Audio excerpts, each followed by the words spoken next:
कहानी की शुरुआत होती है उस खामोश और डरावनी रात से, जब ईशा अपने कमरे में अकेली बैठी है। उसका दिल पूरी तरह टूट चुका है।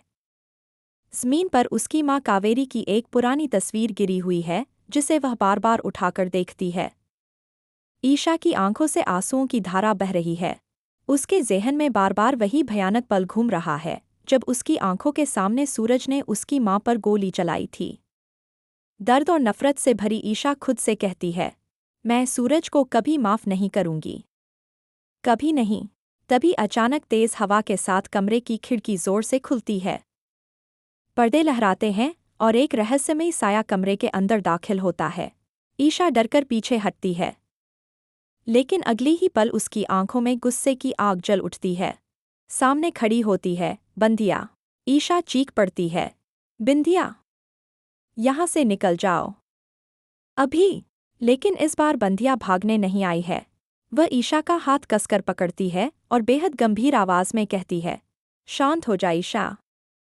आज मैं तुझसे लड़ने नहीं, बल्कि वो सच बताने आई हूँ जो तुझसे सालों से छुपाया गया है।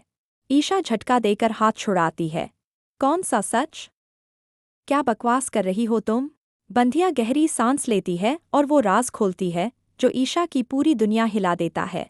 वह कहती है, तेरा पति सूरज असली कातिल नहीं है ईशा।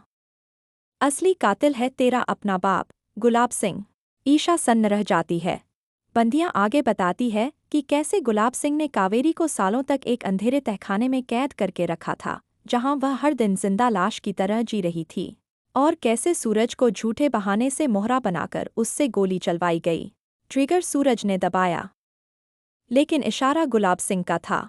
यह सुनते ही ईशा के आंसू सूख जाते हैं और उसकी आंखों में बदले की आग जल उठती है। उधर जेल के अंदर एक अलग ही खेल चल रहा होता है। सलाखों के पीछे बैठा सूरज टूट चुका है। तभी गुलाब सिंह वहां पहुंचता है, चेहरे पर घमंडी और शातिर मुस्कान लिए। जैसे ही सूरज उसकी आवाज सुनता है, वह गुस्से से भड़क उठता है। वह सलाखों के बीच से हाथ निकालकर गुलाब सिंह का कॉलर पकड़ लेता है और दहाड़ता है, आपने मुझे धोखा दिया है। आपने मुझे सब सच क्यों नहीं बताया? लेकिन गुलाब सिंह जरा भी नहीं डरता। वह सूरज को धक्का देता है और जोर जोर से हंसने लगता है। तू तो बस मेरे शतरंज का एक प्यादा था। वह ताना मारते हुए कहता है, मेरी ही पत्नी को मरवाकर तूने मेरा रास्ता साफ कर दिया, और अब यहीं सड़ता रहा। सूरज पेप्सी में सलाखों पर मुक्के मारता रह जाता है। तभी अचानक पीछे से एक कड़कती हुई आवाज गूंजती है, पापा। गुलाब सिंह की हंसी पल भर में गायब हो जाती है। वह मुड़कर देखता है और उसके पैरों तले ज़मीन खिसक जाती है। सामने खड़ी होती है उसकी बेटी ईशा, आंखों में आग, चेहरे पर नफरत और हाथ में एक लोडेड रिवॉल्वर। उसके साथ बंधिया भी खड़ी है। ईशा बंदूक सीधा गुलाब सिंह के सीने पर तान देती है। सूरज भी ईशा का यह खतरनाक रूप देखकर सन्न रह जाता है। कांपते हुए गुलाब सिंह कहता है, बेटा, ये क्या कर रही है? मैं तेरा बाप हूँ। ईशा गुस्से से दहाड़ती है, अब चुप रहिए। मुझे आपकी सारी सच्चाई पता चल चुकी है। वह एक कदम आगे बढ़ती है और कहती है, सूरज से गलती हुई, लेकिन सबसे बड़ा गुनहगार आप है। मेरी माँ आपकी